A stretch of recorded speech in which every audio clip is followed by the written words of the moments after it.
The sentiment is quite bearish, even after seeing a slight bounce back from the sharp sell-off that we saw in the last 24 hours.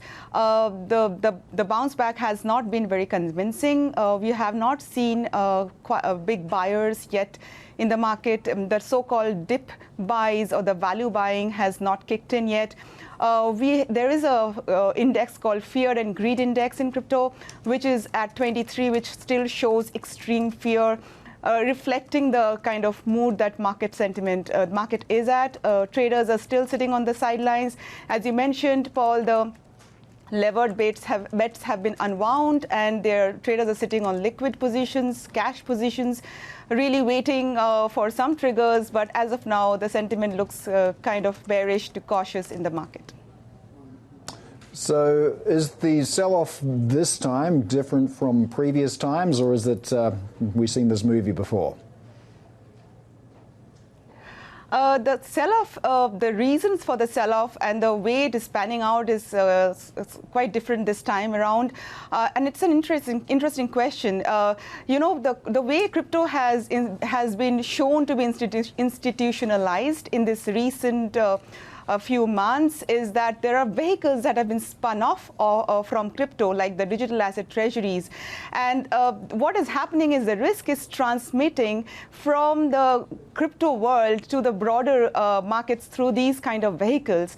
That is a key difference. The digital asset treasuries, which have been formed to raise funds on the back of the cryptocurrencies, basically they're buying cryptocurrencies by raising those funds.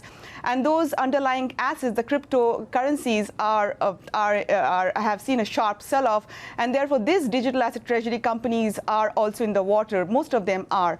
So the way this risk is spanning off is basically transmitting to a wider system.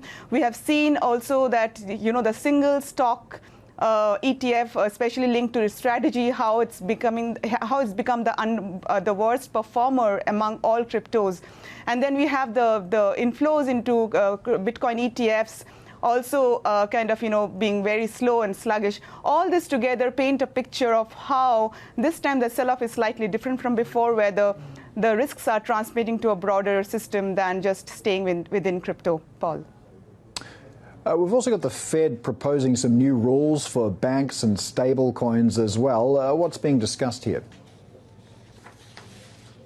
So as of now, the rules have not come into effect. That's a big, that could be potentially a big game changer for crypto. But maybe next year, people are waiting for, the March when all the crypto-related, most of the crypto-related acts can be will be implemented next year in the U.S.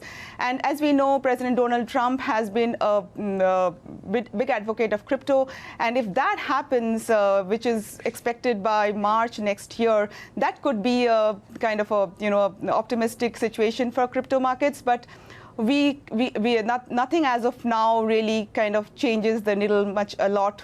Even the Fed rate cut is expected and priced into cryptos. Now you see how bearish the sentiment is. But yes, if those legislations come through early next year, things can move.